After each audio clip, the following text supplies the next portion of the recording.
सुधा अभी सब्जी खरीद कर घर की तरफ मुड़ी ही थी कि मोहन के पीछे बाइक पर किसी और को बैठा देखकर ठिठक गई। एक सुंदर सी औरत चिपक कर मोहन के पीछे बैठी थी और उसका एक हाथ मोहन के कंधे पर था। सुधा के तन बदन में आग लग गई। वह नागिन की तरह फुफकारी, अच्छा तो इस उम्र में ये गुल खिला रहे हो। रोज पैदल चलकर सब्जी खरीदने वाली सुधा ने तुरंत ऑटो किया और आनन फानन में घर पहुंची। मोहन अब तक घर नहीं पहुंचा था।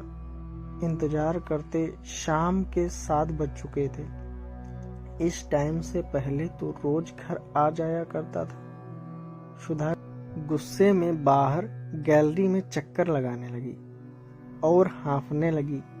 क्या हुआ मम्मी? बड़ी बेटी आराध्या ने माँ को इस तरह बेचैन देखकर पूछ लिया। कॉलेज से लौटी आराध्या के साथ उसकी कॉलेज की सहेली साथ थी। इस कारण सुधा ने कहा, कुछ नहीं, जरा जी सा घबराया, इस कारण टहल रही हूँ। घुमा करो मम्मी, सुबह भी कितनी मोटी हो गई हो। इतना कहकर आराध्या अपने कमरे में चली गई। मोटी शब्द वैसे तो बच्चे बहुत बार सुधा के लिए इस्तेमाल कर लेते थे, मगर आज ये शब्द भी सुधा को तीर जैसे चुभ रहे थे। वह अंदर कमरे में जाकर आईने के सामने खड़ी हो गई। खुद को आज बहुत गौर से देखने लगी और सोचने लगी, सचमुच वह बहुत मोटी हो गई है। कमर और पेट की चर्बी को दबा दबा कर देखने लगी। फूलते हुए गालों में भागती हुई उम्र को तलाश करने लगी। उसे एहसास हुआ कि जैसे कोई 35 की उम्र में वो 50 की नजर आने लगी है। वह सोचने लगी, कितनी छरहरी थी जवानी में, मगर गृहस्थी और बच्चों को संभालते संभालते सारा सौंदर्य खो गया। ओह, तो इसीलिए मोहन का मन भर गया।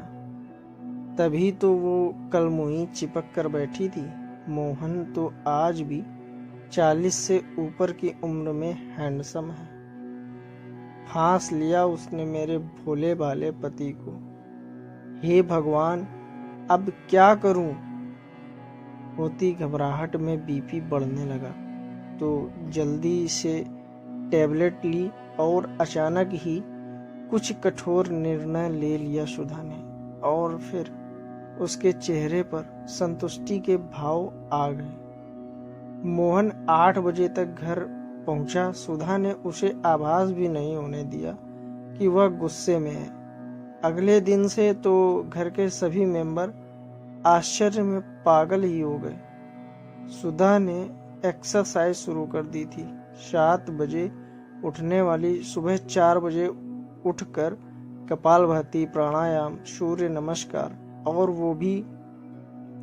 वे सभी योगासन और एक्सरसाइज जो रात भर नेट पर खोज की थी, सभी को बारी बारी से कर रही थी। घंटे भर की हाड़ तोड़ मेहनत के बाद वह पलंग पर आकर पसर गई। हाथ पैर सहित पूरा शरीर दुखने लगा था। कुछ देर में बुखार ने ऐसा जोर पकड़ा कि शरीर भी सूजने लगा। हालत गंभीर होते देख बड़ी बेटी आराध्या ने पिता मोहन को फोन किया और सुधा को लेकर परिवार वाले अस्पताल भागे। हालत खराब देखकर डॉक्टरों ने तुरंत सुधा को एडमिट कर दिया। घर के बड़े बच्चे सभी सुधा को डांट रहे थे कि आखिर अचानक उसे इतनी एक्सरसाइज क्यों करनी थी।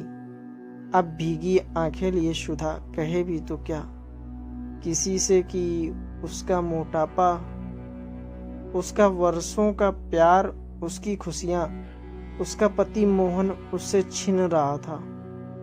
सभी घर वाले सुधा को डांट रहे थे कि क्या जरूरत थी एक साथ इतना सब करने की। बेचारी सुधा अब कहे भी तो क्या कहे। कैसे कहे कि मोहन बदल गया। उसका प्यार, उसकी खुशी, उसका संसार, उसका पति अब किसी जवान स्लिम सी लड़की के साथ अफेयर। कैसे बताए कि इस घर में उसकी सौतन आने वाली है।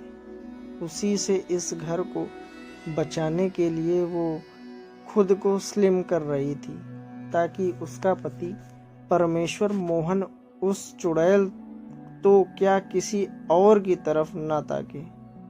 इधर मोहन भी ऑफिस से छुट्टी लेकर अस्पताल आ गया था, लेकिन उसने सुधा को जरा भी नहीं डांटा। सब घर के लोग धीरे धीरे वापस चले गए, बस मोहन और सुधा ही बचे थे अस्पताल में। तब मोहन ने पूछा, परेशान दिख रही हो कल रात से ही, क्या बात है? सुधा ने कोई जवाब नहीं दिया, बस मुंह फेर लिया। शरीर अब भी तवे की तरह तप रहा था। सुधा का मोहन ने कोई बहस नहीं की। वह ठंडी पट्टी बार बार उसके माथे पर रखता रहा। यह सिलसिला रात भर चला। इसके चलते एक पल भी नहीं सोया। सुधा भी दर्द और बुखार में बेहोश सी रही पूरी रात। डॉक्टरों ने कहा कि इनका बीपी कंट्रोल नहीं हो रहा। अगर यही हालत रही तो फेफड़ों और हार्ट को खतरा है। फिर सुबह वह सुंदर औरत भी उससे मिलने आई। उसे देखकर सुधा ने मुंह फेर लिया। तब मोहन ने परिचय कराया, अरे सुधा, इधर देखो, ये सोनिया दीदी है। इनका कई बार तुम्हारे सामने जिक्र भी कर चुका हूँ। 2 दिन पहले ही इनका ट्रांसफ़र मेरे ऑफिस में हुआ है। कल दीदी ने ज्वाइन किया। कल ही सामान भी शिफ्ट किया हमारे पास वाली कॉलोनी में। शाम को चाय पर बुलाया था दीदी ने हमें परिवार सहित, मगर तुम्हारी तबीयत। सुधा तो यह सुनकर शर्म के मारे जैसे धरती में ही समा गई।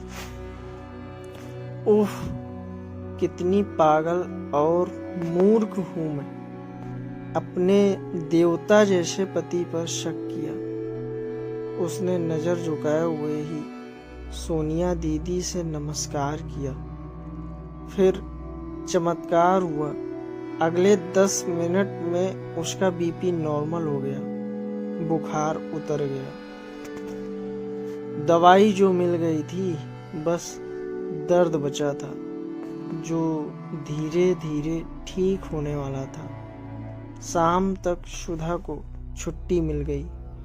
वह घर आकर बार बार तुलसी के पौधे और देवी देवताओं से माफ़ी मांगती रही। पगली कहीं की। दोस्तों, चैनल पर अगर पहली बार आए हैं तो चैनल को सब्सक्राइब कर लें, और ये वीडियो अगर आपको अच्छा लगा है तो लाइक, कमेंट और शेयर कर दें। धन्यवाद।